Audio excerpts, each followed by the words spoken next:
వచ్చిన కొత్తలో మీరు చేసిన కార్యక్రమాలు, ఈ హైడ్రా అనేది ఎవరికి వినదేమో, ఎంత సంపన్నుల వర్గాలైనా టార్గెట్ చేస్తుంది తప్పుంటే అని ఏదైతే ప్రశంసించారో, ఆ తర్వాత కాలంలో కొంచెం డైల్యూట్ అయ్యారా? సో పొలిటికల్ ప్రెషర్స్కి ఏమన్నా లోన్ అవుతున్నారా రంగనాథ్ గారు? ఒక గవర్నమెంట్ ఒక పాలసీ తీసుకొచ్చింది అనుకోండి, దాంతో ఇతను ఎమోషనల్గా కూడా కనెక్ట్ అవ్వాలి. అంటే అతను ఒక పాలసీ పేదవాళ్ళకి ఏదో తెచ్చారు, ఒక హౌసింగ్ అనేది. ఫస్ట్ పేదవాళ్ళు అంటే అతనికి ఒక ముందు కన్సర్న్ ఉండాలి. ఇనిషియల్గా కొన్ని డౌట్స్ ఉండొచ్చేమో, కానీ ఫస్ట్ హైడ్రా వచ్చినప్పుడు ప్రతి వాళ్ళు కూడా దీన్ని ఒక పొలిటికల్గా అలైన్ అయినటువంటి ఒక ఏజెన్సీగా చూడటం మొదలెట్టారు. స్టార్టింగ్లో మెల్లిగా మబ్బులు తొలగిపోయి సాధారణ ప్రజలకు కానీ లేకపోతే చూసే వాళ్ళకి కానీ ఇది కొంతమందిని ఉపేక్షిస్తున్నారు కావాలని అన్నదానికి ఊతమిచ్చేట్టుగా ఉంది కదా, దాని మీద ఎందుకు దృష్టి సారించట్లేదు? పొలిటికల్ బాసెస్ అనేది ఏదైతే ఉన్నారో వాళ్ళు ఇంప్లిమెంటేషన్లో వచ్చినాయి చాలామంది మనం చూసాం, ఎమ్మెల్యేలు లేకపోతే ఇట్లాంటి అనేది. అంటే ఇది క్రమేపీ 5 సంవత్సరాలు ఈ ప్రభుత్వం ఉంటుంది. సో నెక్స్ట్ ప్రభుత్వం ఇదే అయితే ఇది కంటిన్యూ అవ్వచ్చు, అవ్వలేని పరిస్థితుల్లో. బట్ ఒక 5 years ఉన్నటువంటి ఒక పొలిటికల్ ఎవరైతే వచ్చిన గవర్నెన్స్ ఉన్నదో దానికి 2020 మ్యాచ్ ఆడాల్సి. పాలిటీషియన్స్ని ఉపేక్షించట్లేదు, సంపన్న వర్గాలను ఉపేక్షించట్లేదు. Yes we will take that.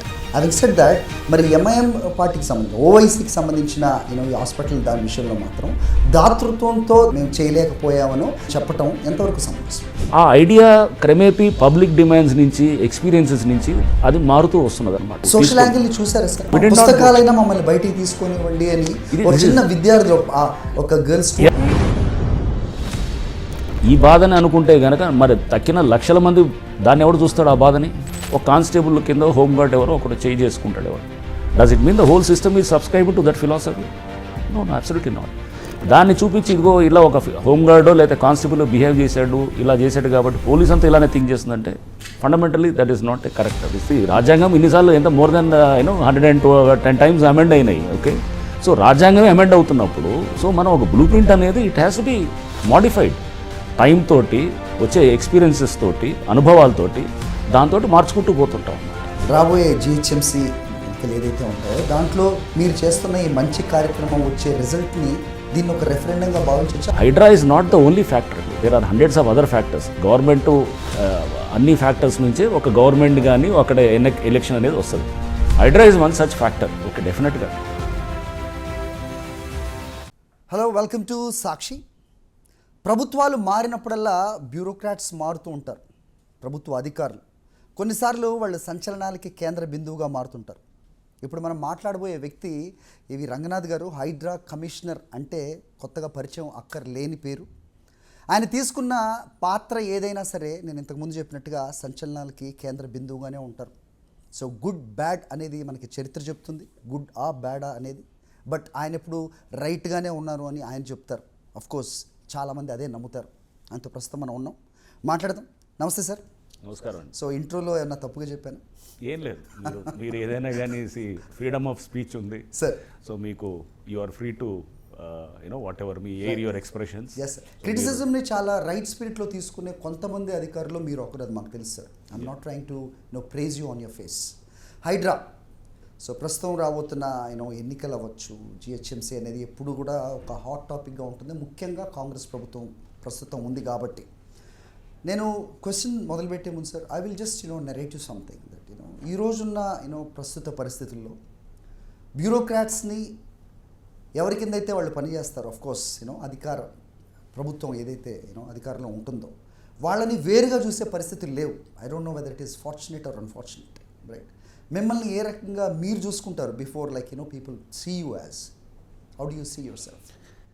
ఇది అంటే how the civil services system work in India అనేది మనం కొంత క్లియర్గా ఉండాలి. మనకి బేసికల్గా first of all policy decisions are taken by the government or the political bosses, and policy implementation is done by the civil services. అంటే civil servants చేస్తారు, bureaucracy చేస్తుంది. సో ఇది జనరల్గా ఫస్ట్ చాలా క్లియర్గా డిమార్కేట్ అయిన ఏరియా ఉండేది. బట్ క్రమేపీ ఇప్పుడు చాలా ఫంక్షన్స్ చాలా యాడ్ అవటంతో కూడా and as with the passage of time ఈ డివైడ్ అనేది కొంచెం తగ్గుతూ వచ్చిందనమాట. సో చాలా చోట్ల ఇప్పుడు ఇది పొలిటికల్ బాసెస్ అనేది ఏదైతే ఉన్నారో వాళ్ళు ఇంప్లిమెంటేషన్లో వచ్చినాయి చాలామంది మనం చూసాం, ఎమ్మెల్యేలు లేకపోతే ఇట్లాంటి అనేది. అంటే ఇది క్రమేపీ సిస్టమ్ ఎలా ఎవాల్వ్ అయిందని కూడా చెప్తున్నాను నేను. వాళ్ళు ట్రాన్స్ఫర్స్లో కానీ ఎగ్జిక్యూటివ్ రోల్లోకి రావటాలు అనేది కూడా జరిగినాయి. అండ్ అట్లానే బ్యూరోక్రాట్స్ కూడా పాలసీ మేకింగ్లోకి వాళ్ళు కూడా వెళ్ళటం ఇది జరుగుతుంది. సో ఈ గ్యాప్ అనేది అంటే ఏదైతే ఈ డివైడ్ అనేది కొంత అంటే అంత క్లియర్ వాటర్ టైట్ కంపార్ట్మెంట్స్లో ఉందని నేను అట్లా అనలేము. సో కొంత మిక్స్ అయి ఉంది.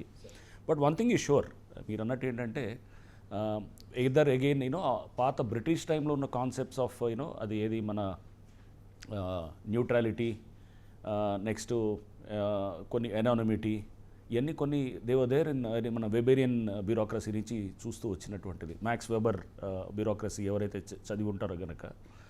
సో మనకి దాంట్లో చాలా స్పష్టంగా అంటే పొలిటికల్ న్యూట్రాలిటీ అనేది, ఎనానమిటీ అనేది ఇటువంటిది చాలా ఫండమెంటల్గా ఉండేది. బట్ విత్ దీని తర్వాత ఏమైందంటే చాలా గవర్నమెంట్ ప్రోగ్రామ్స్ టేకప్ చేస్తున్నప్పుడు గవర్నమెంట్ మారుతుంటాయి 5 ఏళ్లకి లేకపోతే 10 ఏళ్ళకి ఎప్పుడైనా కానీ కూడా మారినప్పుడు అది మనం జనరల్గా ఏమనుకునేవాళ్ళంటే ఇంతకుముందు ఒక మెషిన్ ఒక రోబోట్ లాగా సివిల్ సర్వెంట్ ఉంటాడు ఎప్పుడు అనేది అనుకునేవాళ్ళు. బట్ అలా కాదు, దానికి చాలా కమిట్మెంట్తో కూడా అవసరం ఉంటుందన్నమాట. సో అది అంటే ఇది సిస్టమ్ ఎలా ఇవాల్వ్ అవుతుందని నేను చెప్పినప్పుడు సపోజ్ ఒక గవర్నమెంట్ ఒక పాలసీ తీసుకొచ్చింది అనుకోండి, దాంతో ఇతను ఎమోషనల్గా కూడా కనెక్ట్ అవ్వాలి. అంటే అతను ఒక పాలసీ పేదవాళ్ళకి ఏదో తెచ్చారు, ఒక హౌసింగ్ అనేది. ఫస్ట్ పేదవాళ్ళు అంటే అతనికి ఒక ముందు కన్సర్న్ ఉండాలంటారా? లేకపోతే అది doing with the heart or doing for the sake of it ఖచ్చితంగా. ఎగ్జాక్ట్లీ, దేర్ సంథింగ్ అది నేను అనేది. సో ఒక పాలసీ తెచ్చినప్పుడు ఫస్ట్ మనం లోపల ఒక కన్సర్న్ అనేది, ఇప్పుడు సపోజ్ ఏదో ఒక వీకర్ సెక్షన్స్కి ఒక ప్రోగ్రామ్ తెచ్చారు. ఆ వీకర్ సెక్షన్స్ ఆ ప్రోగ్రామ్కి తెచ్చినప్పుడు దాంతో మనం సబ్స్క్రైబ్ కాలేదనుకోండి, కాకపోతే అంటే emotional attachment also is required. ఆ అటాచ్మెంట్ వచ్చినప్పుడు దానికి కొన్ని సందర్భాల్లో అదేమవుతాయంటే అది పొలిటికల్గా కూడా అలైన్ అవుతున్నారు అనేటువంటి అపవాదులు కూడా చాలా సందర్భాల్లో ఉంటాయి. బట్ ఇంకా కొన్ని సందర్భాల్లో కూడా చాలా చోట్ల మీరు చూశారు. అంటే మనం ఇప్పుడు అంటే this is how the system has evolved or కొన్ని చోట్ల చాలా చోట్ల కొన్ని చోట్ల డీజనరేషన్ కూడా జరిగింది, కాదనలేదు. కొన్ని చోట్ల బెటర్ లైన్లోకి వెళ్ళేవి కూడా ఉన్నాయి. సో బట్ ఏదైనా కానీ మనం చూసినప్పుడు హిస్టారికల్ పర్స్పెక్టివ్లో ఆలోచన చేసి ఎప్పుడో 1950s 40sలో ఉన్న సివిల్ సర్వీసెస్ తోటి మనం కంపేర్ చేస్తే చాలా మార్పులు జరిగినాయి అన్నమాట. But one thing is sure, ఇప్పుడు అనానిమిటీ అని అంటారు. అనానిమిటీ అనేది అన్నప్పుడు సపోజ్ ఇప్పుడు డైరెక్ట్గా చాలా సందర్భాల్లో మనం చూసాం సివిల్ సర్వెంట్స్ మీద కూడా suppose there is some criticism ఉందనుకోండి, అనానిమస్ అని చెప్పేసి అతను if he doesn't rebut or if he doesn't దాని మీద ఒక స్టేట్మెంట్ కానీ ఇవ్వలేదు అనుకోండి, పబ్లిక్ వేరుగా అర్థం చేసుకుంటే మారిన మీడియా యుగం, సోషల్ మీడియా ఇవన్నింటిలో కూడా చాలా మార్పులు చేర్పులు జరిగాయి. Right. Having said that sir, మీ భుజం మీద గన్ పెట్టి బుల్లెట్స్ కాలుస్తున్నారు అని ప్రభుత్వం ఏదైనా కావచ్చు, మీరు ఎప్పుడు ఫీల్ అవ్వలేదు అలా? నేను అట్లా ఎప్పుడు అనిపించలేదండి. అలా ఎందుకు అనుకుంటాం అసలు? భుజం మీద పెట్టి కాల్స్తున్నారంటే కనుక అంటే మీరు అనేది అంటే నేను ఎలా అర్థం చేసుకున్నానంటే భుజం మీద పెట్టి అంటే నిన్న ఒక పావుగా వాడుతున్నారు అనేది that's what your trying to say, అంతే కదా? Absolutely I have never got such feeling. So నాకున్న ఎబిలిటీస్ని కానీ నాకున్న స్ట్రెంగ్త్లు ఉంటాయి, వీక్నెస్లు ఉంటాయి, దాన్ని అన్నింటినీ పరిగణలో తీసుకొని పోస్టింగ్స్ ఇచ్చేటప్పుడు కానీ లేకపోతే ఒక అధికారిని ఎక్కడ అంటే right man at right place పెట్టాలని ఏ గవర్నమెంట్ అయినా కూడా చూస్తుంది. సో అది ప్రతి గవర్నమెంట్ విల్ లుక్ ఫర్ ఆ ప్లేస్కి ఎవరు సూట్ అవుతారు. ఎందుకంటే సివిల్ సర్వెంట్స్ ఉండేది కొంతమంది ఉంటారు, కరెక్ట్. ఆ పోస్ట్లోకి ఎవరు దీనికి కొన్ని క్యారెక్టరిస్టిక్స్ కావాలి. దానికి ఊరిని ఎవరినంటే వాళ్ళు వేసి ఒక దగ్గర చేస్తే కనుక I don't think he will deliver results. So ఏ పోస్ట్కి ఎవరు రైటు, ఎవరు ఫిట్ అవుతారు, ఎవరు ఫిట్ కారు అనేది కూడా ఒక అసెస్మెంట్ జరుగుతుంది. గవర్నమెంట్ కానీ లేకపోతే ఒక సీనియర్ అధికారులు కానీ ఇదంతా జరుగుతుంది. సో అవి చేసిన తర్వాతే ఇది పోస్టింగ్స్ డిసైడ్ చేయడం. ఏ గవర్నమెంట్ అయినా కానీ దే వాంట్ రిజల్ట్స్, డెలివర్ చేయాలని చూస్తారు. ఎందుకంటే వాళ్ళకున్న టైం ఈజ్ 5 years. ఒక సివిల్ సర్వెంట్కి 30-35 ఏళ్ళు ఉంటుంది. సో హ్యాపీగా మెల్లిగా మనం యూ కెన్ టెస్ట్ మ్యాచ్ లాగా ఆడవచ్చు. బట్ ఒక 5 years ఉన్నటువంటి ఒక పొలిటికల్ ఎవరైతే వచ్చిన గవర్నెన్స్ ఉన్నదో దానికి 20-20 మ్యాచ్ ఆడాలి. రైట్. మీరు చెప్పిన దాని నుంచే తీసుకుంటే sir the next following question, మీరు చెప్పినట్టుగా 5 ఏళ్ల కాలం అనుకుందాం. పొలిటీషియన్స్ చెప్తుంటారు రాబోయే 10 ఏళ్ళు మేమే ఉంటాం అనేది, అది పక్కన పెడితే ఇప్పుడు మీరు తీసుకున్న ఈ బాధ్యత ఏదైతే ఉందో హైడ్రా అనేది నిజంగా ఇప్పుడున్న మీ దగ్గర ఉన్న కంప్లైంట్స్ అవ్వచ్చు, లేకపోతే మీ దృష్టిలో ఉన్న కబ్జాలు అవ్వచ్చు, లేకపోతే ఎంక్రోచ్మెంట్స్ అవ్వచ్చు, ఇవన్నీ క్లియర్ చేయడానికి ఈ తీసుకున్న ఒక మహాయజ్ఞం లాంటి ఈ పని ఏదైతే ఉందో నిజంగా 5 ఏళ్ళు సరిపోతుంది? 5 ఏళ్ళు కాదండి. I feel that the number of complaints అంటే magnitude of complaints and the degree or the nature of complaints, దీన్ని బట్టి ఇంకో 10-15 ఏళ్ళు మనం నిర్విరాగంగా పనిచేసినా కానీ కూడా సరిపోదేమో. మరి తీసుకున్న ఈ సంకల్పం అవ్వచ్చు, లేకపోతే ఈ మనము 10 ఏళ్ళు పడుతుంది. ఇప్పుడు చెరువుల పునరుద్ధరణ ఫర్ ఇన్స్టెన్స్, 1000 చెరువులు ఉన్నాయి. So you have more than 1300 lakes with in outer ring road. మేము స్టార్ట్ చేసింది జస్ట్ ఒక 5-6 చెరువులు స్టార్ట్ చేసాం. ఇప్పుడు గవర్నమెంట్ ఇంకో 14 చెరువులు పునరుద్ధరణ ఇచ్చారు. ఇంకా తర్వాత ఇంకొక పెద్ద చెరువులు ఒక 5-6 చేయాలని చెప్పేవారు, ఒక 20-25 చేసి మొదలెట్టాం. అంటే మొదటి అడుగు అయితే ఎప్పుడైనా వేయాలి కదా ఫస్ట్. సో మొదటి అడుగు వేసే క్రమంలోనే మనకి నెక్స్ట్ ఇది 10-20 ఏళ్ళు ఇది మనం దీన్ని ఇలా కంటిన్యూ చేస్తేనే బహుశా చెరువుల పునరుద్ధరణ, వాటర్ బాడీస్ సంరక్షణ అనేది మరి జరగవచ్చు. దీనికి పొలిటికల్ శాంక్టిటీ ఎక్కడ సార్? శాంక్టిటీ అంటే ఇప్పుడు 5 సంవత్సరాలు ఈ ప్రభుత్వం ఉంటుంది, సో నెక్స్ట్ ప్రభుత్వం ఇదే అయితే ఇది కంటిన్యూ అవ్వచ్చు. Right. అవ్వలేని పరిస్థితుల్లో ఇది మరి కర్ణాటకలో half-baked గా ఉంటే ఎలా sir? For instance Karnataka water bodies protection అనేది irrespective of governance, irrespective of political party, everybody will have to subscribe to that. Okay. Do you believe that this will, following party will... రాజ్యాంగంలో చాలా స్పష్టంగా directive ప్రిన్సిపల్స్లో mention చేసి ఉంది. అంటే రాజ్యాంగంలో mention చేసిన సూత్రం ఏది, ఫండమెంటల్ డ్యూటీస్ 51A, ఆర్టికల్ 51Aలో కూడా స్పష్టంగా మెన్షన్ చేసి ఉంది. సో మనం చేసేది ఏదో ఎవరో గవర్నమెంట్ చేస్తుందంటే ఇది రాజ్యాంగంలో ఉన్నదాన్ని అమలు చేస్తున్నారు. ప్రయారిటీస్ గురించి అనేటప్పుడు ఒక్కొక్క గవర్నమెంట్ ప్రయారిటీస్ వాళ్ళ పాలసీస్ మారుతాయి.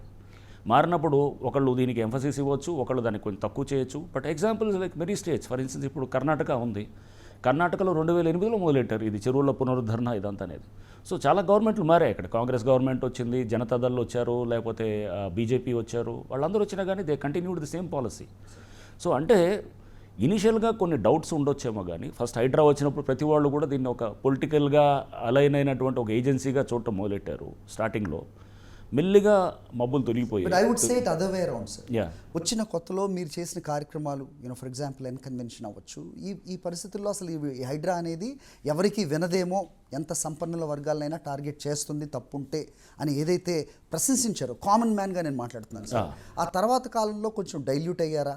సో పొలిటికల్ ప్రెషర్స్కి ఏమన్నా లోన్ అవుతున్నారా రంగనాథ్ గారు? లేదు, ఇది దీంట్లో మీరు ఇంకోటి తీసుకోవాలి. అంటే మీరు ఈ ఫేజెస్లో చూస్తే కనుక ఫస్ట్ హైడ్రా ఫామ్ అయినటువంటిది జూలై 2024.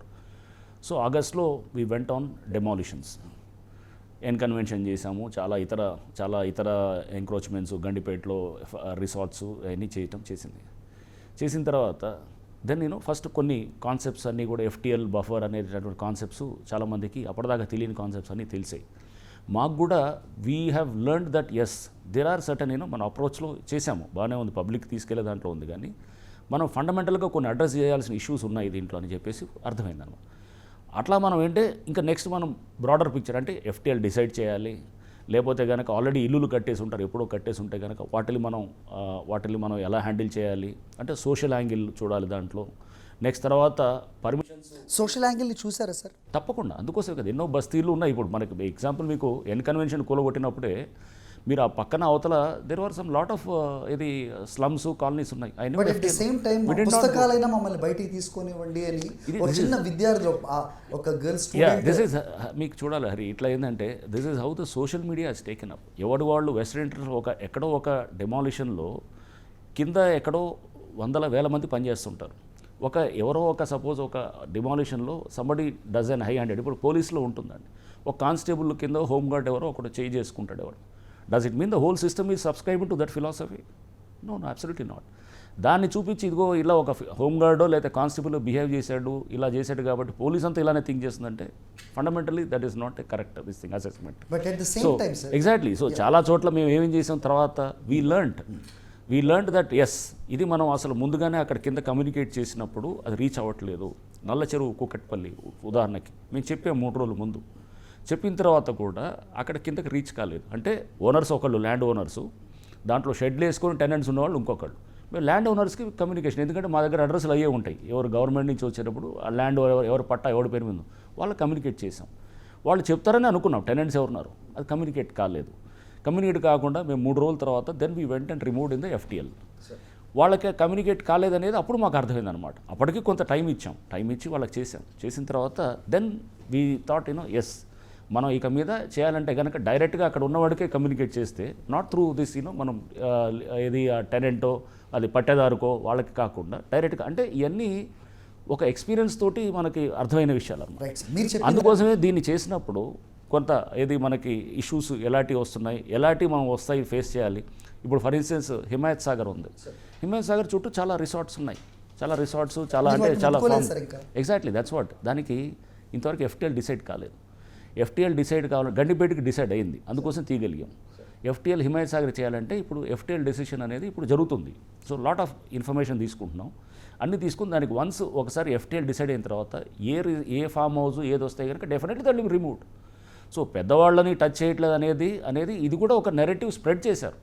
పెద్ద పెద్ద కన్వెన్షన్ హాల్స్ తీసాం కదండి. ఇప్పుడు సంధ్యా శ్రీధర్రావు ఆయనేమి చిన్నవాడేం కాదు కదా, వేల కోట్ల ఆస్తులు ఉన్న బిజినెస్ మెన్. సో ఆయనది మేము we have removed lot of structures. అట్లానే ఎవరు నల్లమల్లారెడ్డి అని ఉన్నాడు. సో మీరు చూస్తే మేము టచ్ చేసేది ఎవరిని, పేదవాళ్ళని కాదు. ఇప్పుడు అదే నేను చెప్తున్నాను, పట్నం మహేందర్ రెడ్డి ఎక్కడ ఉన్నారు, హిమాయత్ సాగర్ దగ్గర ఉన్నారు. హిమాయత్ సాగర్ ఎఫ్టీఎల్ డ్రా చేయలేదు కదా, వన్స్ ఎఫ్టీఎల్ డ్రా చేసిన తర్వాత అప్పుడు తీసుకోగలం. ఎగ్జాక్ట్లీ దానికి ఏం చేస్తున్నాము, లాట్ ఆఫ్ ఇన్ఫర్మేషన్ కలెక్ట్ చేయాలి. ఎన్ఆర్ఐసి నుంచి తీసుకున్నాం డేటాని, తీసుకున్నప్పుడు డెమ్ డేటా అని వచ్చింది, డిజిటల్ ఎలివేషన్ మోడల్ అని ఉంటుంది. ఆ మోడల్ తీసుకొచ్చినప్పుడు ఆ డెమ్ డేటాని తీసుకొని మనం ప్రాసెస్ చేసి మాకు వాళ్ళు 3-4 నెలల్లో ఇస్తామన్న data it took 1 year. So ఇప్పుడు దాని ప్రాసెస్ అవుతుంది. ఇప్పుడు మీకు ఇవన్నీ ఇంకా మీకు ఒక వారం బహుశా అనుకోవటము, ఇంకొక 3-4 నెలల్లో ఇవన్నీ clarity. Excuse me to interrupt sir. ఇప్పుడు ఏదన్నా ఇప్పుడు కోర్టే చెప్తుంటుంది, న్యాయం జరగటమే కాదు జరిగినట్టు కనపడాలి అనేది ప్రాథమిక సూత్రంగా మనం చూస్తుంటాం. అవును. మీరు ఇప్పుడు ఏదైతే చెప్తున్నారో డిలే ఇన్ గివింగ్ నోటిఫికేషన్స్ అవ్వచ్చు, ఎన్ఆర్ఎస్ నుంచి సర్వే రిపోర్ట్ రావడం అవ్వచ్చు, ఇవన్నీ కూడా సాధారణ ప్రజలకు కానీ లేకపోతే చూసే వాళ్ళకి కానీ ఇది కొంతమందిని ఉపేక్షిస్తున్నారు కావాలనే అన్నదానికి ఊతవిచ్చేవిట్టుగా ఉంది కదా, దాని మీద ఎందుకు దృష్టి సారించట్లేదు? Number 1 question sir. మీరు చెప్పిన దాంట్లోనే వీఆర్ లెర్నింగ్, వి లెర్న్డ్ అని చెప్పారు. Is it not something that first you should have the blueprint on your table, then you go ahead with an action? రెండింటికి ఫస్ట్ మీరు అనేది అటువంటిది ఈ ఎఫ్టీఎల్ డిమార్కేషన్ అనేది ఉపేక్షించడానికో లేదా ఎవరికో చేయడానికి అనేది మీరు అంటే this is the okay I'm just trying to be absolutely. దీనికి మీరు దీంట్లో చూడాల్సింది ఏంటంటే ఎఫ్టీఎల్ డిమార్కేట్ చేసేటప్పుడు lot of information is taken. So we bank on survey of India maps, we bank on cadastral maps, అట్లనే రెవెన్యూ రికార్డ్స్ చూస్తాము, irrigation surveys చూస్తాము, and తర్వాత అన్నిటికన్నా important is the national remote sensing centre ఇచ్చిన డేటాను ఒకదాన్ని చూస్తాము.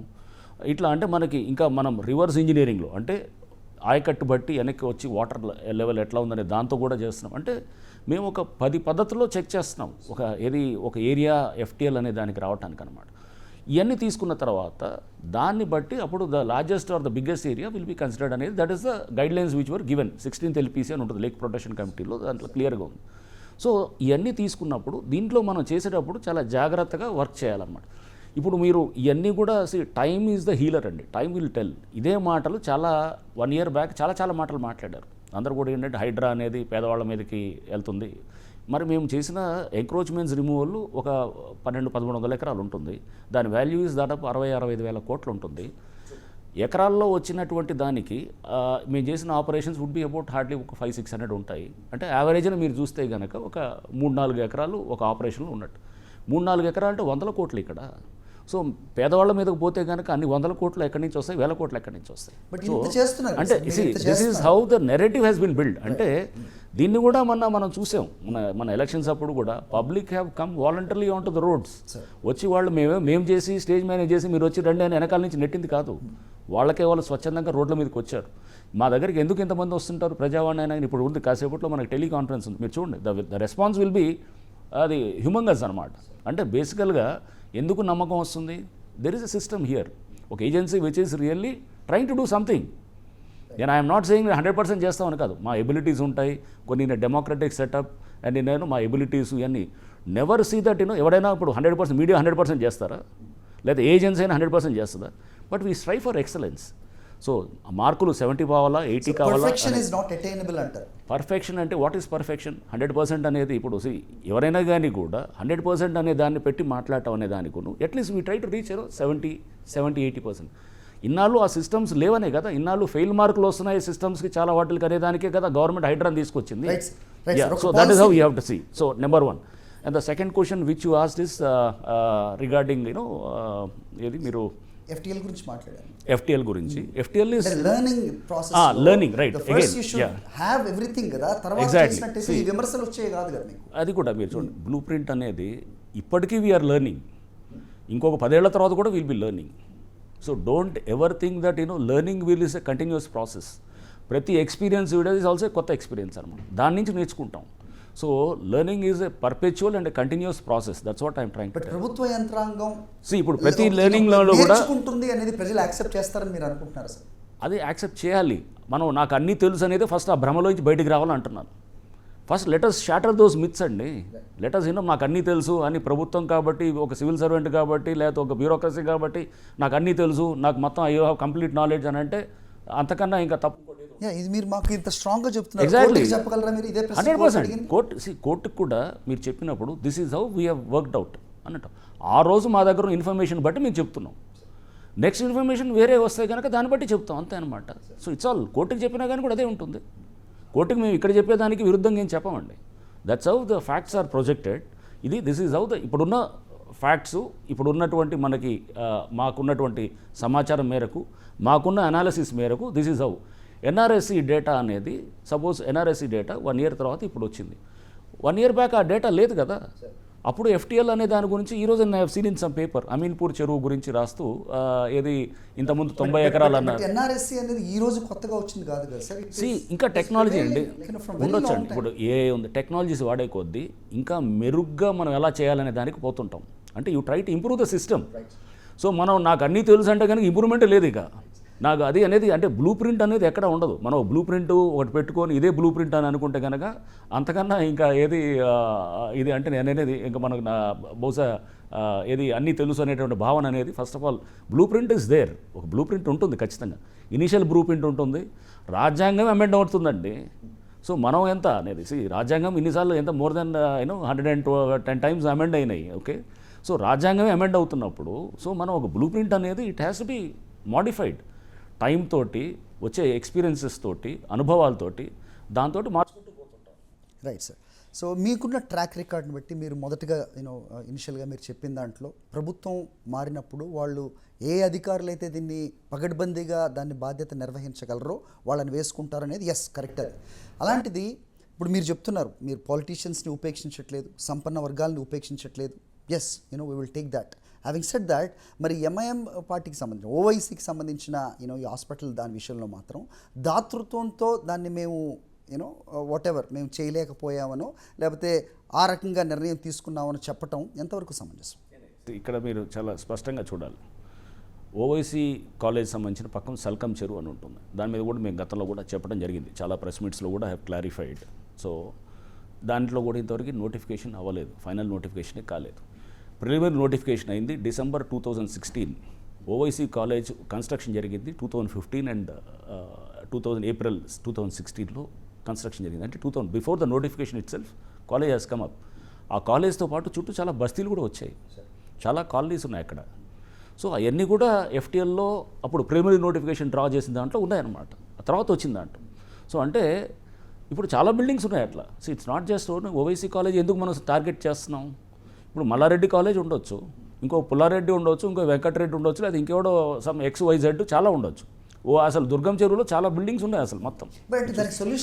ఎగ్జాక్ట్లీ. దానికి వీఆర్ టార్గెటింగ్ సింగిల్ అవుట్ ఎందుకు చేస్తున్నాము అంటే రైట్ నేను అనేది ఎగ్జాక్ట్లీ. సో దాంట్లో ఏం చేసాం కమర్షియల్ బేసిస్లో చెరువుకి కంటిన్యూస్గా ఉంటూ కమర్షియల్ యాక్టివిటీ ఉండి చేస్తున్నటువంటి వాటిని we have demolish. Convention was the best example, right? Okay, అది చేసిన తర్వాత తర్వాత ఇప్పటికీ చెప్తున్నాను, any resorts or anything which is convention Pragathi అదేదో ఒకటి చేసాం. ఇది మన some resort also we have demolish recently. ఏది మన ఇక్కడ ఏది మన దేవరాంజాల దగ్గర చేసాం. సో ప్రకృతి కన్వెన్షన్స్ అని. So that also we have demolished ఇదని. సో ఇట్లా అంటే demolitions is one aspect. Another more important thing which is not being recognised. Public ఏంటంటే కూలగొట్టేదే అది చూస్తున్నారు. సైలెంట్గా హైడ్రా చేస్తున్న అతి పెద్ద పని ఏంటంటే గవర్నమెంట్ ల్యాండ్ ఎవరైతే కబ్జా చేస్తున్నారో, చెరువులు కబ్జా చేస్తున్నారో వాళ్ళ నుంచి గుంజుకొని వెనక్కి వేస్తున్నాం. సో అది తీసుకొస్తున్నాం. అది వెనక్కి వస్తున్నాయి, 100,000 ఎకరాలు వెనక్కి వస్తున్నాయి. ఇది వస్తే లక్షల కోట్లు రేపు ప్రజలకు పరంగా అవుతాయి. గవర్నమెంట్ కూడా దీని మీద చాలా అంబిషియస్ ప్రోగ్రామ్స్ పెట్టుకొని వీటిని రేపు స్కూల్స్ కింద, పేదల హౌసింగ్ కింద, లేకపోతే హాస్పిటల్స్ కింద, లేకపోతే ఒక ఇంటర్ స్టేట్ బస్ టెర్మినల్స్ కింద ఇట్లా చాలా తయారు చేసుకో. Land is a very costly commodity. So సైలెంట్గా అంటే కూలగొట్టేదే మనకు విజిబిలిటీ యాంగిల్. అంటే దానికి మనకి ఏంటంటే ఆప్టిక్స్ చాలా బాగుంటుంది అనమాట చూసేదానికి. మీరు కూలగొట్టట్లేదు, పని చేశారు అనేటప్పుడు అంటే ఇప్పుడు మీరు హైడ్రా పని చేయట్లేదు అని అంటే లేదు. హైడ్రా నేచర్ ఆఫ్ వర్క్ మారింది. ఇప్పుడు కూలగొట్టడంతో పాటు నిర్మాణం కూడా చేస్తున్నాం, చెరువులు పునరుద్ధరణ చేస్తున్నాం. దాంతోపాటు కొత్తగా ఇప్పుడు గవర్నమెంట్ ల్యాండ్స్ ఇవన్నీ కూడా ఉన్నాయి. నిన్న ఇంకోటి కూడా వచ్చింది, ఎండోమెంట్స్ ల్యాండ్స్ గురించి కూడా డిస్కషన్ వచ్చిందనమాట. ఎండోమెంట్స్ ల్యాండ్స్ కూడా గవర్నమెంట్ ల్యాండ్స్ కదా, why can't we take up that అని కూడా నిన్న దే వాజ్ అ డిస్కషన్. మీ పరిధి ఇంకా పెరుగుతుంది ఎగ్జాక్ట్లీ. సి దాని అనేది హైడ్రా అనేది కన్సీవ్ అయినప్పుడు అంటే ఒక ఫామ్ అయిన స్టేజ్లో ఓకే ఒక ఐడియా ఉండింది. ఆ ఐడియా క్రమేపీ పబ్లిక్ డిమాండ్స్ నుంచి ఎక్స్పీరియన్సెస్ నుంచి అది మారుతూ వస్తున్నది అనమాట. అంటే హైడ్రా పరిధి పెంచాలని చాలా చోట్ల ఉన్నాయి. చాలామంది వచ్చేసి హైడ్రాని మా ఏరియాస్కి ఎక్స్టెండ్ చేయమని అడుగుతున్నారు.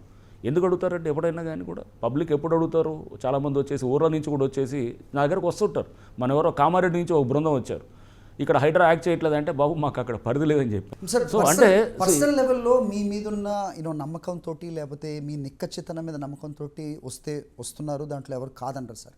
But by and large HYDRAA అనేది ఇప్పుడు రాజకీయ పరంగా ప్రస్తుతం కాంగ్రెస్ ప్రభుత్వానికి అనుబంధంగా ఉంటుంది అనడానికి దాన్ని ఒక ఎగ్జాంపుల్గా నేను ఇంతకుముందు చెప్పిన ఓఎస్ఏ మెడికల్ కాలేజ్ని చూపిస్తున్నారు. అయితే దానికి మీరు తీసుకోబోయే యాక్షన్ ఏంటి? I'm just citing that one example. Let me complete sir, let me complete. ఇప్పుడు బాధితులు అనే వాళ్ళని మీరు సెగ్రిగేట్ చేయాల్సిన అవసరం ఉంది. ఎవరైతే కబ్జా చేశారో వాళ్ళని వేరుగా చూడాల్సిన అవసరం ఉంది. బాధితులకి మీరు సొల్యూషన్ ఎక్కడ చూపిస్తున్నారు? అట్ ద సేమ్ టైం ఈ ఓవైసీ కాలేజ్ ఏదైతే ఉందో ఓకే అది నోటిఫికేషన్ రాకముందు ఒకవేళ కన్స్ట్రక్షన్ అయి ఉంటే కనుక దానికి వాళ్ళ దగ్గర నుంచి పరిహారం తీసుకోవడం, because they are very rich, అందరికీ తెలిసిందే. I'm just citing an example. అలాంటి చాలా వాటిలో ఇలాంటి కార్యక్రమం మీ ఐడియాలో ఏదైనా ఉందా? అంటే వాళ్ళ దగ్గర నుంచి పరిహారం తీసుకుని మిగతా వాళ్ళకి ఇవ్వడమో, లేదా దానికి గవర్నమెంట్ యాడ్ చేసి దీన్ని బ్యాలెన్స్ చేయటమో లాంటిది కదా చేయాల్సింది. తప్పకుండా అండి. మనకి వెళ్ళే కొద్దీ ఫైనల్ నోటిఫికేషన్ ఒకటి ఫస్ట్ ఆఫ్ ఆల్ ఫండమెంటల్గా అది కావాలి. ఎందుకంటే courts are insisting for final notification issue చేయమని చెప్తున్నారు. So number 1 I have to adhere to that final notification. Final notification వచ్చిన తర్వాత దెన్ లాట్ ఆఫ్ మీరు అంటున్నట్టు పాసిబిలిటీస్ అన్నీ కూడా వస్తాయన్నమాట. సో చాలా చోట్ల ప్రిలిమినరీ నోటిఫికేషన్కి ఫైనల్ నోటిఫికేషన్ ఇది మనం కొన్ని చోట్ల ఇదే ఉంటుంది, కొన్ని చోట్ల స్లైట్ చేంజెస్ ఉంటాయి, కొన్ని చోట్ల చాలా మార్పులు జరిగినవి ఉన్నాయి, ఇట్లా రకరకాలుగా ఉన్నాయన్నమాట. సో ఇప్పుడు బతుకమ్మ కుంట for instance this a preliminary notification దానికి ఉన్నది. బట్ అది చాలా చుట్టుపక్కల ఉన్నటువంటి చెరువు 15 ఎకరాలు ఉంటే 5 ఎకరాలే చెరువు ఉంది. ఇప్పుడు అక్కడ కుంట 10 ఎకరాలు, దాని చుట్టూ మొత్తం ఈ కాలనీస్ వచ్చేసి ఉన్నాయి. ఇప్పుడు మనం ఆ ప్రిలిమినరీ నోటిఫికేషన్ 15 ఎకరాలకు ఇస్తే కనుక అక్కడ ఎప్పుడో కట్టేసినటువంటి బస్తీ వాసులు వీళ్ళందరూ ఇప్పుడు రేపు ఆస్తిపరంగా దాని మీద ఇష్యూస్ వస్తాయి. ఇవన్నీ గవర్నమెంట్ లెవెల్లో ఎస్కలేట్ చేసి గవర్నమెంట్తో డిస్కస్ చేయాల్సిన అంశాలు ఉన్నాయి. ఇప్పుడు ఫర్ ఇన్స్టెన్స్ నాకు ఎవరో వచ్చారు, ఇక్కడ ఏది మన హుస్సేన్ సాగర్ ఉంది మన ఆఫీస్ పక్కదే, ఎక్కడో ప్రకాష్ నగర్ ఇక్కడ నుంచి ఒక 200-300 మీటర్ల అవతల ఎయిర్పోర్ట్ దగ్గరలో ఉన్నది, FTLలో వస్తుంది. అక్కడ ఇల్లు కట్టుకోవాలని ఒక లేడీ తిరుగుతున్నది అనమాట. అసలు మనకి హుస్సేన్ సాగర్ చుట్టూ ఒక బండి ఉంది, నెక్లెస్ రోడ్డే ఉంది, ఇంకా నీళ్ళు అటుకు వెళ్ళే పరిస్థితి లేదు. బట్ అది FTL అని అంటే కనుక ఎలా FTL ఇప్పుడు? సో అక్కడ నీళ్ళేమి అక్కడ నిలుస్తున్నాయా లేదా అనేది. సో ఇవన్నీ కూడా there are certain issues which require some policy clarities అన్నమాట. So will take up with government. So ఇది ఒక కొత్త సబ్జెక్ట్ అండి, కంట్రీలోనే it's the first of its kind. ఇంతవరకు ఎవరు ఈ ప్రయత్నం కూడా చేయలేదు. సో ఈ ప్రభుత్వం ముఖ్యమంత్రి గారు రేవంత్ రెడ్డి గారు వారి brain child is this HYDRAA. So ఇప్పుడు హైడ్రా అనే దానికి దీన్ని ఇవాల్వ్ తీసుకుంటూ మెట్టు తీసుకెళ్తూ దీన్ని ఇంకా నెక్స్ట్ బెటర్ లెవెల్కి తీసుకెళ్ళి ఇప్పుడు country wide there is acceptance. మీరు దేవాసన్ ఇండియన్ ఎక్స్ప్రెస్లో ఒక దేవాసన్ మేజర్ ఆర్టికల్ సెంటర్ ఆర్టికల్ వచ్చింది. ISB చూశారు. ISB has mentioned in this వాళ్ళ దీంట్లో ఒక ఆర్టికల్లో ఇది ఇట్ వాజ్ హిస్టారికల్ డెసిషన్ అని చెప్పారు. సో చెప్తూ ఒక BJP ex-MP who was also ex-president of ICCR, Indian Council for Cultural Relations, Maharashtra, ఆయన పేరు మర్చిపోయాను కానీ, but that gentlemen has written an article. Is an MP from Bombay, Mumbai నుంచి. He has mention that HYDRAA లాంటి సంస్థలు అనేది బాంబేలో కూడా ముంబైలో కూడా తీసుకురావాలని చెప్పి he was vocally mentioning about that. ఉద్దేశం గొప్పదే, బట్ కార్యాచరణలో లోపాలు చూసేవాడు బట్టి ఉంటుంది అనమాట. అది కూడా చెప్తున్నాను, ఎవరు ఎలా చూస్తారనే దాన్ని బట్టి లోపాలు ఉన్నాయా లేకపోతే అనేది ఉంది. సో దీంట్లో నష్టపోయేవాళ్ళు దాన్ని ఉద్దేశాలు తప్పు అంటారు, లాభపడే వందల వేల లక్షల మంది వాళ్ళు ఇది ఉంటారు. ఎగ్జాంపుల్ మన అంబేర్ చెరువు అని వెళ్ళాను నేను. వెళ్తే అక్కడ ఆ చెరువు పక్కన కొంతమంది ఒక 50 మంది ఫిష్ లేకపోతే మటను చికెన్ స్టాల్స్ అదంతా పెట్టుకొని వాళ్ళు ఆ వ్యర్థాలను తీసి చెరువులో వేస్తున్నారు. అంతా కుళ్ళిపోయిన వాసన అదంతా వస్తుంటుంది. అక్కడి నుంచే మళ్ళీ నాకు there was complaint from that local associations, colony వాసుల నుంచి ఆ ఏరియా చుట్టుపక్కల లక్షల మంది ఉంటారు. అది అంటే నిజాంపేట్, ప్రగతి నగర్ ఆ బెల్ట్లో ఉంటుంది. సో వచ్చి వాళ్ళందరూ దాంట్లో అందరూ అంటే సైలెంట్ మెజారిటీ ఉంటారు, వోకల్ మైనారిటీ ఉంటారు. ఓకే, ఒకళ్ళిద్దరు గొడవ చేసేవాళ్ళు ఉంటారు, 98-99 మంది అట్లా మౌనంగా భరించేవాడు ఉంటాడు. ఆ ఒకళ్ళిద్దరినే రైట్ అని ఎందుకు అనుకుంటాం? సైలెంట్గా ఉన్న వాళ్ళు మనం అసెస్ చేయమా? సో ఇప్పుడు అంబేర్ చెరువు ఈజ్ ద బెస్ట్ ఎగ్జాంపుల్. ఒక 50 మంది అక్కడ అమ్ముకునే స్టాల్స్ వాళ్ళు ఉన్నారు. వాళ్ళు ఉన్నప్పుడు వాళ్ళని మేము చెప్పాం, వాళ్ళందరూ అన్నారు ఇక్కడ జరపాలని. అంటే we set some alternative place చూడమంటే అక్కడి నుంచి ఒక 500 మీటర్లు కిలోమీటర్ అవుతారో దేర్ వాజ్ సమ్ షాప్స్ ఉన్నాయి.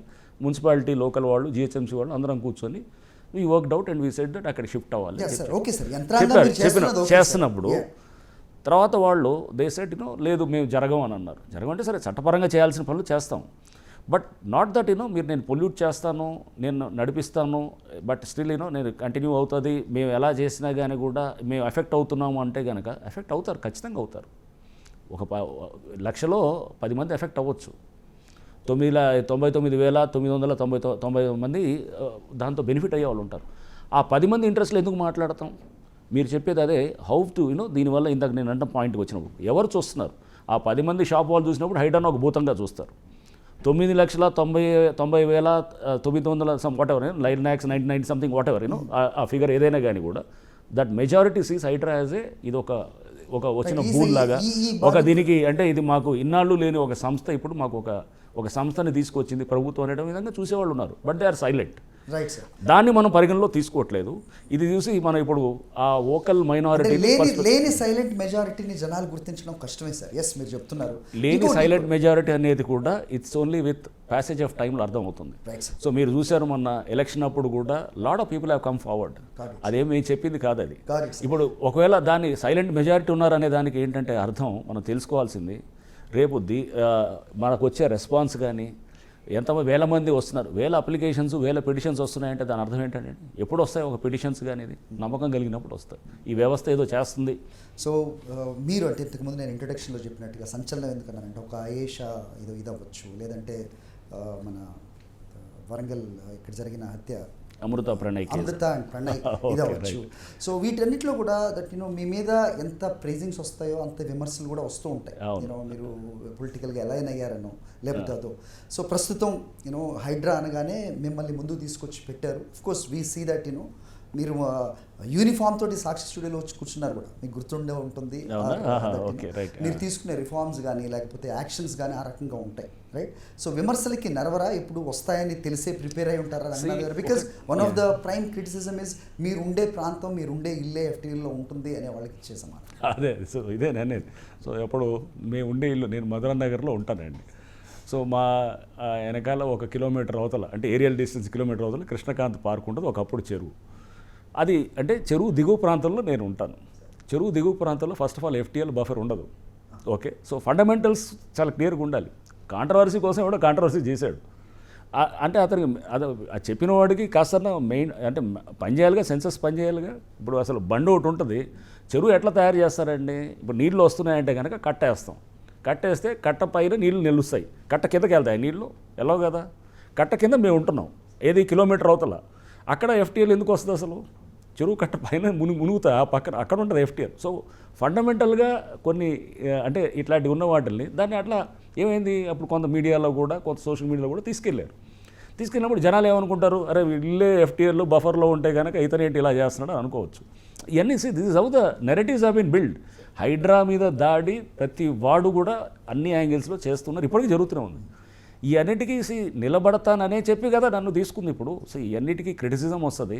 సో చాలా మనం you have to take lot of stress తీసుకున్నప్పుడు. చాలా సందర్భాల్లో నైట్ సడన్గా మెలకు వస్తుంది, 2ంటికి మెలకు వస్తుంది, 4 దాకా నిద్రపట్టదు, 5 దాకా నిద్రపట్టదు. సో అంటే యూ థింక్ నెక్స్ట్ చేయాల్సింది ఏంటి, నీకు నెక్స్ట్ నీ రోడ్ మ్యాప్ ఎలా ఉండాలి, how should be your approach.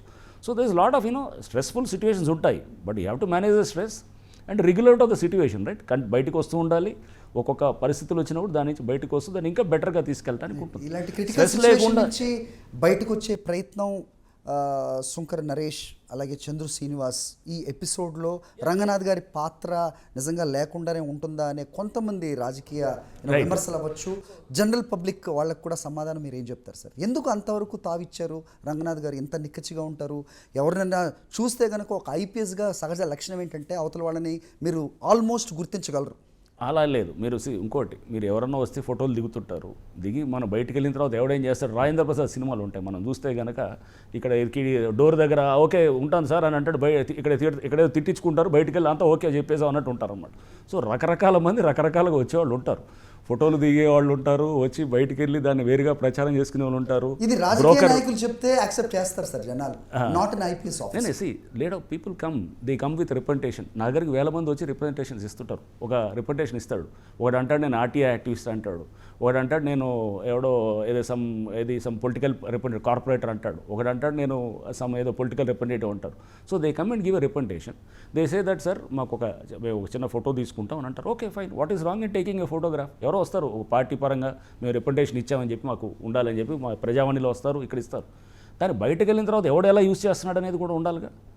So అది we don't keep track of that. But మాకు తెలిసినప్పుడు ఊరుకోం అనమాట. సపోజ్ సంబడి ఈజ్ యూజింగ్ హైడ్రాని, ఇప్పుడు మీరు చెప్పిన దీంట్లో ఎప్పుడైతే గనక ఈ చందు శ్రీనివాస్ ఆర్ ఈ నరేష్ వీళ్ళ పేర్లు వచ్చాయో, HYDRAA itself has taken a initiative and lodged a complaint with the local police station. దాని రంగనాథ్ గారి పేరు ఎందుకు అంతలా వినపడింది సార్? అరే అందుకోసం అలా వచ్చిందనే మిస్యూజ్ చేస్తున్నారనే కదా, మేమే చెప్తేనే కదా కేసు పెట్టింది.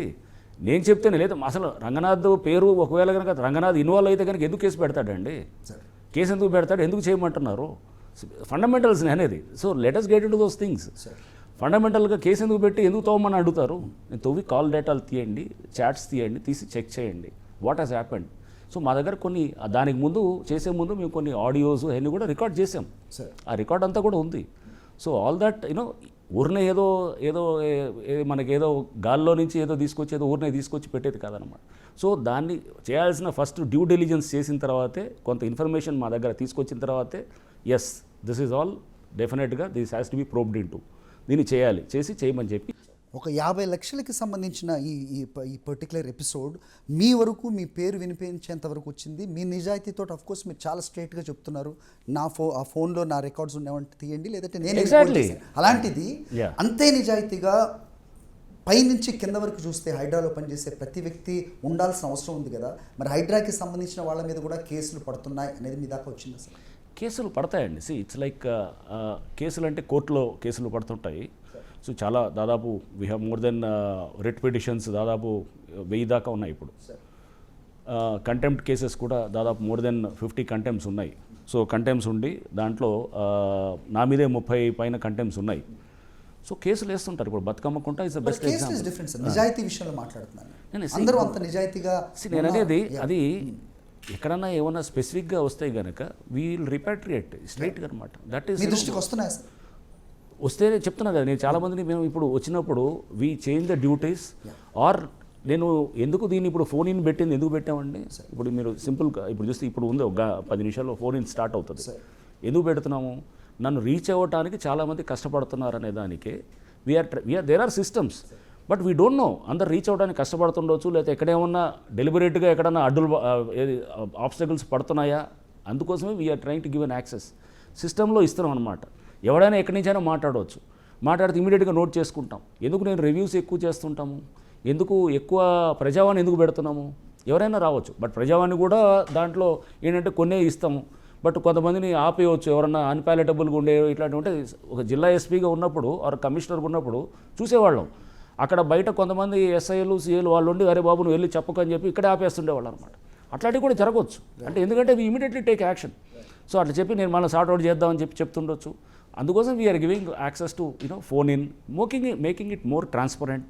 వ్యవస్థలు మోర్ పారదర్శకంగా చేసే కొద్దీ వస్తుంటుంది. I don't say that everything is very fine with HYDRAA or any other institution. నేను ఎక్కడ అన్నాను అలా అంటే కనుక ఏదో మనం అంతకన్నా మనకన్నా ఫూల్ ఇంకోలేడు.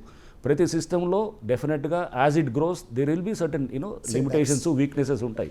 దాన్ని అడ్రస్ చేసుకుంటూ మనం దాన్ని ఇంకా బెటర్గా తీసుకెళ్లాల్సిన సిస్టమ్ అనేది ఉంటుంది. ఒక straight question sir, so honest answer expect చేస్తున్నాం. సో ఇంత పకడ్బందీగా ఉంది, అఫ్ కోర్స్ ఉద్దేశం ఉందని చెప్తున్నారు కదా. మీకు పొలిటీషియన్స్ నుంచి ఫోన్స్ కానీ, లేదు ప్రస్తుతం అక్కడ ఉంది అది ఆపండనో, లేకపోతే నోటిఫికేషన్ డిలే చేయండనో, లేకపోతే అది కొంచెం చూసి చూడనట్టు వదిలేయండనో, ఇలాంటి ఫోన్స్ ఎప్పుడు రావా? ఇప్పుడు పొలిటీషియన్స్ మనం దట్ ఈస్ వాట్ ఒక రాంగ్ పర్సెప్షన్ కూడా ఉందండి జనరల్గా. అంటే ఇప్పుడు కాదు, ఫస్ట్ నుంచి కూడా మనం చూస్తే కనుక వాళ్ళు అన్నీ ఓన్లీ అంటే మనం that's how the I think బహుశా బిల్డ్ అయిన నెరేటివ్స్ ఇట్లా కూడా ఉండొచ్చు. తప్పుడు తింటూ ఉంటారు. వ్యక్తిని బట్టి వాళ్ళు ఫోన్లు చేస్తారు. సో నాకు ఫోన్లు చేసి చెప్పేటప్పుడు రీజనబుల్గా ఉన్నది వాటికి చెప్తారు, అన్రీజనబుల్గా ఉన్నాయి వాళ్ళకి తెలియకుండా. అంటే ఇప్పుడు సపోజ్ ఎవరో ఒక ఎమ్మెల్యే ఉంటారు, లేకపోతే ఎవరో కార్పొరేటర్ ఉంటారు, లేకపోతే ఒక మంత్రి ఉండొచ్చు, ఎవరైనా ఉండొచ్చు. వాళ్ళ దగ్గరికి ఎవరో వెళ్ళి రిప్రజెంట్ చేస్తాడు. చేసినప్పుడు as a public representative it is his duty కదా, చేసి చెప్పి చూడండి మీరు కమిషనర్ గారు ఒకసారి వీళ్ళు మా దగ్గరికి వచ్చారన్నప్పుడు this nothing wrong with that. నేను అంటాను సార్ పంపించండి మా దగ్గరికి, నేను తప్పకుండా నేను చూస్తాను అంటాను. Once that enquiry is done, then ఏది ఏంటనేది తెలిసిన తర్వాత దెన్ ఐ రివర్ట్ బ్యాక్ చెప్పి నేను చెప్తాను ఇలా జరిగిందండి, ఇది వాళ్ళు తెచ్చిన వాళ్ళు ఇలా ఉందని. మళ్ళీ అయితే రెండోసారి ఫోన్ చేశారనుకోండి, దీంట్లో ఇది సార్ ప్రాబ్లం అంటే దే నెవర్ ఇన్సిస్ట్, మీరు అయినా కానీ కూడా మీరు చేయండి అని ఎవరు చెప్పరు. అట్లా ఎవరు at least that is how HYDRAA has been. అందుకోసం కదా హైడ్రా అనేది నాన్ పొలిటికల్గా పనిచేస్తుంది అన్నప్పుడే ఇవన్నీ జరుగుతాయి. ఏది మీకు ఏది చాలామంది రూలింగ్ పార్టీ వాళ్ళ మీద కూడా మేము యాక్ట్ చేస్తున్నాం. సరే, మన జస్ట్ మేము ఒక సింపుల్ ఏది ఒక పార్క్ జూబ్లీహిల్స్ చేసినప్పుడు దేవసైనా ఒక మినిస్టర్కి సంబంధించిన వాళ్ళు ఎవరో ఉన్నది పార్క్ ఆక్యుపై చేశారని, లేకపోతే ఇంకెవరో సమ్ కార్పొరేట్ కాలేజ్ సంబంధించిన వాళ్ళు ఉంటే కూడా we acted. Congress suspend MLA కూడా మీ మీదే తిరగబడుతూ ఉంటారు. వి యాక్టెడ్ ఇమీడియట్లీ, వెళ్ళి దగ్గరుండి అది తీపిచ్చాం అనమాట. So we try to give that that వీలైనంత వరకు మా నుంచి మీరు అంటున్నారు బయటకు కనపడేది చూసేదానికి we try to give a better picture of because why I'm saying sir, ఇప్పుడు పాలిటిషియన్ ఎన్నన్నా చెప్పొచ్చు, నిజంగా ఇవన్నీ ఉంటాయండి, గట్టిగా చెప్పొచ్చు, but as an IPS officer అనగానే ఆయన బయటకు వచ్చి మాట్లాడుతున్నారు, పబ్లిక్ తోటి ఇంత యాక్సెస్ ఉంది, ఏదైనా మాట చెప్తున్నారంటే చాలా సీరియస్గా తీసుకుంటారు సార్ జనాలు. బికాజ్ ఆయనకున్న ట్రాక్ రికార్డ్ అవ్వచ్చు, లేకపోతే నమ్మకం మీ మీద నమ్మకం ఉంది, అది ఇంకా బలపడే అవకాశం ఎంత మేరకు ఉంది ఇంకో 2 సంవత్సరాలు?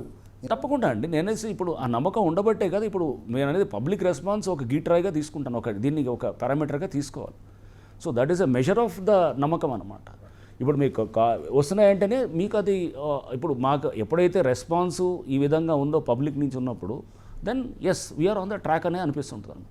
ఇంకా మనం రేపు చెప్పేటప్పుడు ఎవరు హైడ్రా మీద చేస్తున్నారంటే కనుక ల్యాండ్ గ్రాబర్సు, ఎంక్రోచ్మెంట్స్, వాళ్ళ వెస్టెడ్ ఇంట్రెస్ట్ల కోసం కేసులు వేసి లేకపోతే మమ్మల్ని ఏది సోషల్ మీడియాలో కానీ ఇట్లా చేయటం అనేది ఉంటుందన్నమాట. సో ఇట్లా రకరకాలుగా చేయాలను. ఇవన్నింటినీ కూడా మేము I have that strength to withstand all that. So ఎవడో జస్ట్ బికాజ్ ఎవడో ఏదో మీడియాలోనో లేకపోతే ఏదో మా మీద ఏదో లిటిగెంటో ఏదో వెళ్ళి ఏదో కోర్టులో ఇటు తిప్పి ఏదో ఫ్యాక్ట్స్ని డిస్టార్ట్ చేసి చెప్తే కనుక ఇమీడియట్గా we'll present the actual facts the court. Social మీడియాలో వచ్చేదానికి కౌంటర్ చెప్తాము. బట్ వీటన్నిటికీ ఎక్కడ భయపడే మాటే ఉండదు first of all. So that courage or determination I have, and అందుకోసమే నన్ను పిక్ చేశారు అనేది అనుకుంటాను కూడా నేను. Right sir, we appreciate for that fact sir. చివరిగా చెప్పండి, హైదరాబాద్ వాసులకి అవ్వచ్చు, లేకపోతే ఇది ఇంకా వాస్ట్గా పరిధి పెరిగి మొత్తం రాష్ట్ర వ్యాప్తంగా ఇంకా మిగతా ప్రాంతాలకు కూడా వెళ్ళిన ఆశ్చర్యం లేదు అనే ప్రస్తుత పరిస్థితుల్లో రాష్ట్ర ప్రజలకి, సిటీలో ముఖ్యంగా ఉన్న వాళ్ళకి మీరు ఎలాంటి భరోసా ఇస్తారు? ముఖ్యంగా బాధితులకి ఈ సిచ్యువేషన్ ఏదైనా మారుతుందా? ఇనిషియల్గా మీరు అన్నారు ఒక 10% బాధపడితే పడచ్చు కాక అనేది, 10 కూడా ఉండరు, 1% కూడా ఉండకపోవచ్చు. రైట్, వాళ్ళకు కూడా అంటే ఎవరు నష్టపోకూడదు అనే ఒక ఫండమెంటల్ కాన్సెప్ట్ తీసుకుంటే వాళ్ళకి మీరు ఫ్యూచర్లో ఏదైనా భరోసా ఇస్తున్నారా? పరిస్థితి మారు ఎవరైతే గనక వీలైనంత వరకు ఇప్పుడు సపోజ్ మేము ఎంక్రోచ్మెంట్స్ దానికి చెరువులు అంటున్నారు, ఆల్రెడీ కట్టిన ఇల్లులు ఉన్నాయి, కట్టిన ఇల్లుని డిస్టర్బ్ చేయకూడదు అనుకున్నాం. దాంట్లో పాలసీలో భాగంగానే ఇది డెసిషన్ తీసుకున్నాం. చెరువులు ఆల్రెడీ ఎప్పుడో కట్టారు, జూలై 2024 హైడ్రా వచ్చే నాటికే అక్కడ FTLలో చేసిన దానికి గవర్నమెంట్ హ్యాస్ టేకెన్ ఒక పాలసీ డెసిషన్.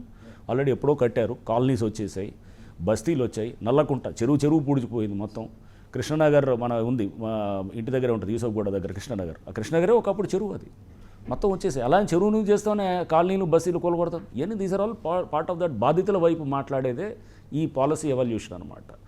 సో వీలైనంత వరకు మినిమం డిస్టర్బెన్స్ చేస్తూ పబ్లిక్కి అట్ ద సేమ్ టైం ఎఫెక్టివ్గా పనిచేస్తూ చేస్తాం అన్నమాట.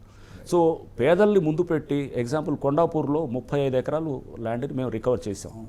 అక్కడ ఎకరా 100 కోట్ల పైన ఉంటుంది, అంటే దాదాపు 3,500 కోట్లు. 10 గుడిసెలు వేశారు అక్కడ. వేసి ల్యాండ్ గ్రాబర్స్ ఎవరైతే ఉన్నారో దాన్ని చేస్తూ వెనకాల we know who is playing there, అక్కడ రకరకాల మంది ఉన్నారు. సో చేస్తున్నప్పుడు 10 గుడిసెలు పెట్టి ఆ గుడిసెల్ని ముందు పెడితే ఆ గుడిసెల్ని తీసాం.